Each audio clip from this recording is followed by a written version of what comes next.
السلام عليكم ورحمة الله تعالى وبركاته.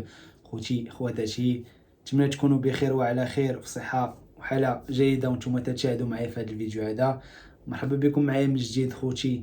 اليوم ان شاء الله غادي نطرقوا لواحد الموضوع اللي شوية مهم، اللي هو علاش تيكون تأخر في الرد على طلبات الفيزا للتجمع العائلي. ان شاء الله الفيديو ديالنا اليوم غادي يكون فيه بزاف ديال النصائح، معلومات، يعني غتكون عامة افادة كيف ما العادة.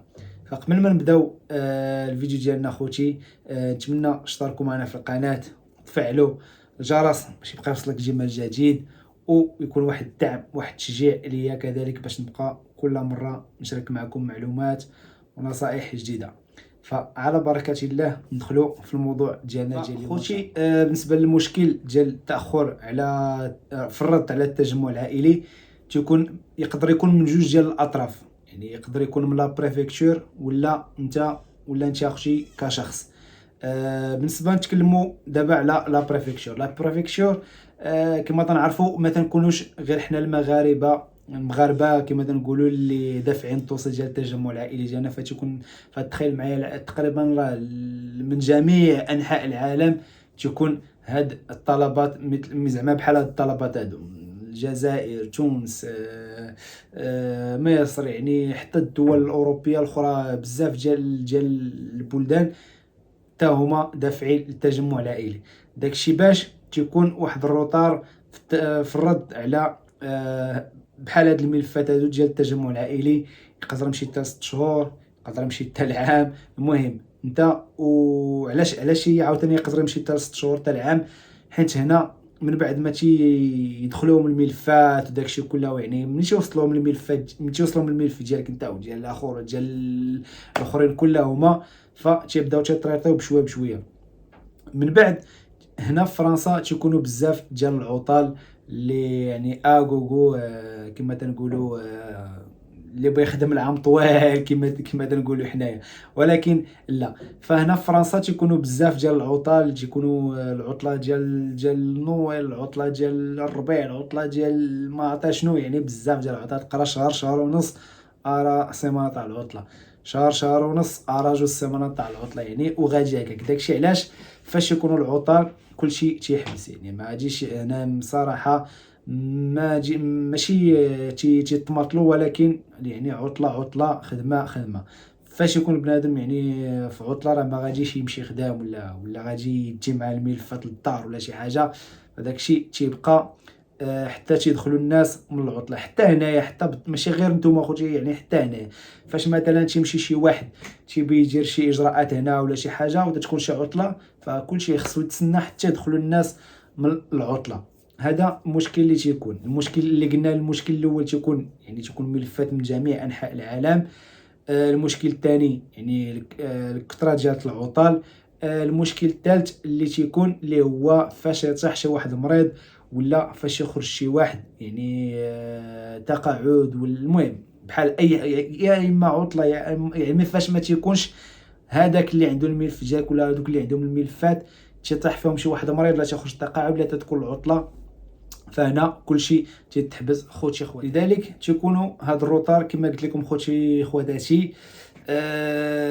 فاش يمرض شي واحد بحال مثلا هكا ولا تخرج شي واحد تقاعد، الوقت باش يجيبوا شي واحد اللي يعني اللي رومبلاسيه ولا باش يرجع هو ولا شي حاجه بحال ما هكا، يعني الملف ديالك انت تيبقى اون اتوندون يرجع داك اللي يعني اللي عنده الملف ديالك، ولا شي واحد يرومبلاسيه.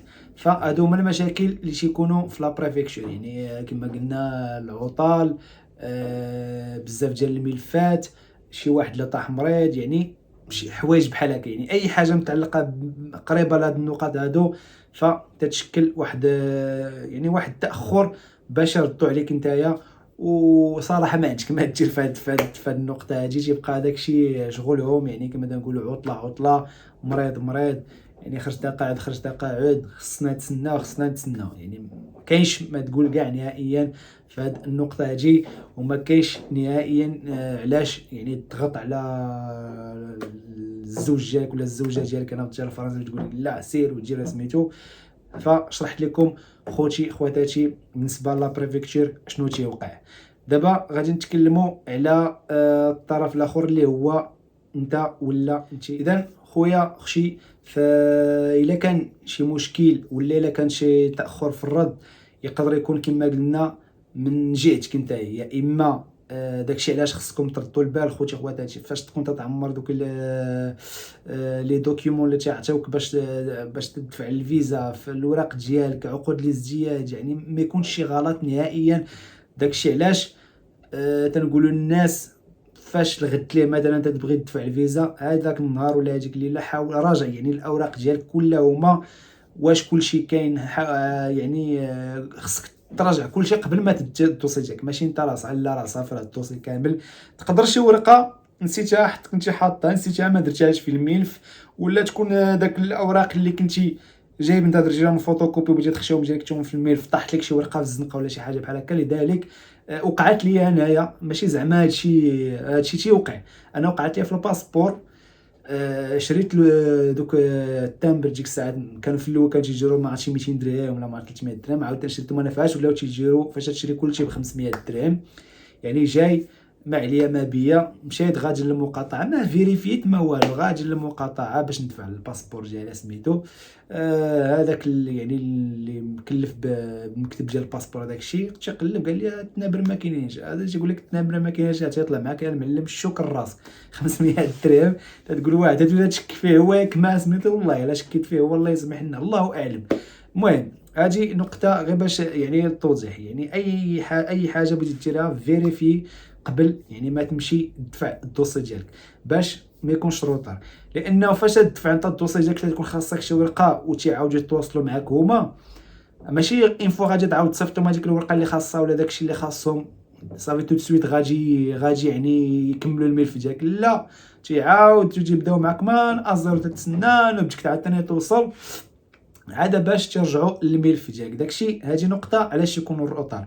لذلك خوتي فمن الاحسن ردوا البال لوراقكم، فيريفي قبل ما تمشي عندهم، واخا تكون انت متاكد سميتو حتى كاع تقرب توصل عندهم وعاود قلب وريقاتك وداكشي وباش تمشي ريقل. هذه نقطه تكلمنا عليها خوتي خواتاتي اللي هي الفيريفيكاسيون ديال الوراق ديالك. ثاني حاجه اللي غنتكلموا عليها خوتي اللي هي بالنسبه للطرف اللي تيكون هنايا، طرف يعني اللي عايش هنا في الدار الفرنسيه، فحتى هو الوراق اللي تيطلبوا منك باش يطلبهم ليه هوايا خصهم يكونوا اكزاكت. تيكون خصو اصلا كما تنعرفوا الصالير يكون يعني على الاقل تكون تتربح السميك. الا كنتو غير غادي، الا كان غادي يجيب غير طرف واحد ولا يقدر كاع يكون يعني الا كنتو عندكم بنيه ولا يكون تيربح شويه على السميك. المهم حنا غادي نمشيو على السميك. تيجيروا عين شافت عين ما شافت، رغم راه ما تيطلبوا شي شويه يعني اكثر من السميك، مي بعض المرات تيجيروا عين شافت عين ما شافت. من الاحسن يكون فهاديك الوقيته انت اللي غادي دير الطلب ديال الفيزا ديالك داكشي، على الاقل حاول تزيد تخدم شي شويه باش تربح اكثر من السميك. وبالنسبه لي فيش دو باي خصهم يكونوا 12 ورقه، ما 12 ورقه يعني ماشي تجيب لهم خاصه ورقه ديال شهر جوج ولا شهر 3 ولا شهر 10. 12 ورقه عام ديال سميتو ديالك تجيبهم اكزاكت. ما تخصك يعني تشوف جميع الاوراق اللي تطلبوا لك، ما تقولش ماشي مشكل هادي غادي نقول لهم ولا شي حاجه بحال ما لا اون فوا ما تيهضروش معاك تعطيهم الاوراق، واخا تكون واخا ما تعطيهمش كاع انت لي فيش دو باي ديال العام كامل تيشدهم عندك الدوسي وسميتو يقدروا يدفعوه. تتبقى انت تقول لي راه صافي راه تقبلت، واحد النهار تيقول لك اخونا راه اللي كاين عليك راه خاصك هاد اللعيبات هادو. داكشي باش قلت لكم تيكون عاوتاني الروطار هذا بالنسبه للشخص اللي دفع الطلب ديالو. فالوراق اللي طلبوا لك غادي تجيهم اكزاكت، يعني الفيش دو باي الا كان شي طلاق ولا شي حاجه داكشي يكون اكزاكت، الورقه ديال الطلاق يعني ما يكونوش مشاكل مع المراه الاولى، يعني ما تكونش باقي تابعاك، ما تكونش ما تتخلصش يعني النفقه ولا شي حاجه، يعني تكون كلين كما تنقول، تكون نقي، ما كاينش يعني شي مشكل بحال هكا، حيت راه تيديروا اجراءات تيبحثوا تيشوفوا داكشي واش ريقل ولا ماشي ريقل.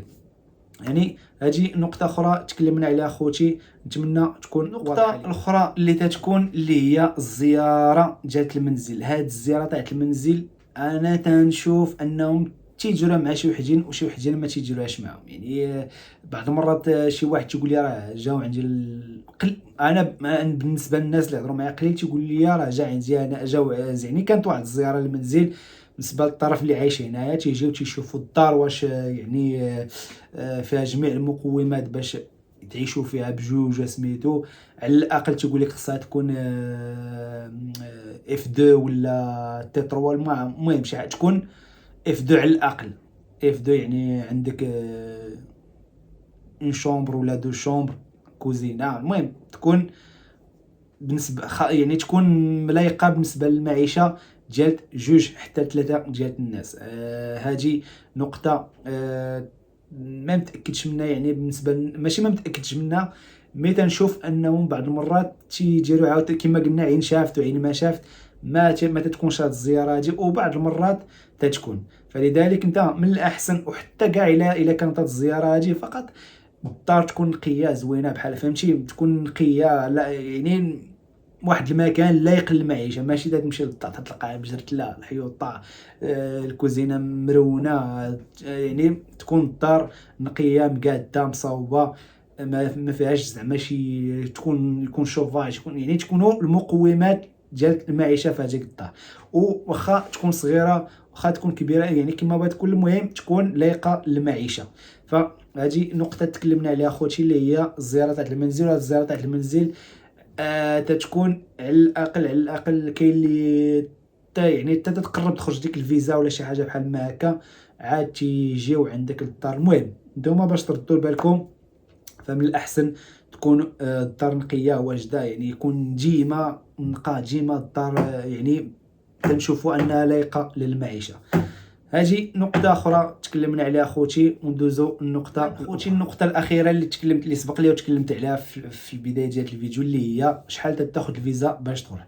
فدابا الفيزا على حساب هادشي كله هو اللي تكلمنا عليه خلاصة القول، فالفيزا خويا اختي فدير بحساب على الأقل يعني دير بحساب من 6 شهور وانت غادي. بدا الحساب ديالك انت من 6 شهور، بحال يلاه دفعتي الدوسي ديالك ابتداء من 6 شهور، يعني من الشهر السادس ملي دفعتي الدوسي ديالك، ديك الساعه عاد انت غادي يبدا عندك الحساب، تقدر تخرج لك في الشهر الثامن ولا عام، والمهم على حساب الاجراءات. وحاولوا خوتي تدفعوا الدوسي ديالكم في الوقيته اللي مثلا ما يكونوش فيها العطل. يعني حاولوا بحال مثلا دابا قرب نهايه راس السنه، حاولوا نتوما ان فوا واحد السيمانه مورا راس العام دفع الدوسي ديالك، يعني باش من هنا لشهر 3 شهر 4 يعني تيكونوا عاوتاني عطل ديال الربيع ديال انا كما هضرنا كاين بزاف ديال العطل.